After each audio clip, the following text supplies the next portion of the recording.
കേരളത്തിൽ നിയമസഭാ തെരഞ്ഞെടുപ്പിലുള്ള സിപിഐഎമ്മിന്റെ മുഖ്യമന്ത്രി സ്ഥാനാർത്ഥി ആരായിരിക്കണമെന്നത് സംബന്ധിച്ച് കൊൽക്കത്ത പ്ലീനത്തിൽ ചർച്ച ചെയ്യില്ലെന്ന് കോടിയേരി ബാലകൃഷ്ണൻ വ്യക്തമാക്കി.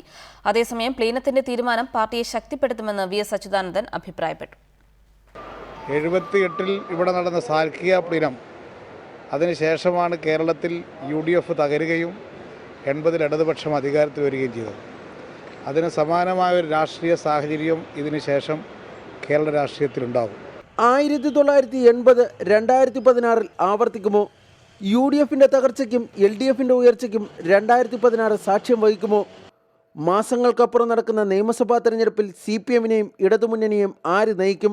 വി എസ് അച്യുതാനന്ദനും പിണറായി വിജയനും നിയമസഭാ തെരഞ്ഞെടുപ്പിൽ എന്തു ചുമതലയാകും ലഭിക്കുക? കൊൽക്കത്ത പ്ലീനത്തിൽ നിന്ന് രാഷ്ട്രീയ കേരളം ഉറ്റുനോക്കുന്ന സുപ്രധാന ചോദ്യങ്ങളാണിവ. കേരളത്തിലെ പാർട്ടിയെ ശക്തിപ്പെടുത്തുന്ന തീരുമാനങ്ങൾ പ്ലീനത്തിലുണ്ടാകുമെന്ന് വ്യക്തമാക്കുമ്പോഴും നിയമസഭാ തെരഞ്ഞെടുപ്പിലെ മുഖ്യമന്ത്രി സ്ഥാനാർത്ഥിയെ സംബന്ധിച്ച ചർച്ചകൾ കൊൽക്കത്തയിൽ ഉണ്ടാകില്ലെന്ന് കോടിയേരി ബാലകൃഷ്ണൻ അറിയിച്ചു. അതൊന്നും ഇവിടെ ചർച്ച ചെയ്യുന്ന പ്ലീനമല്ലേ.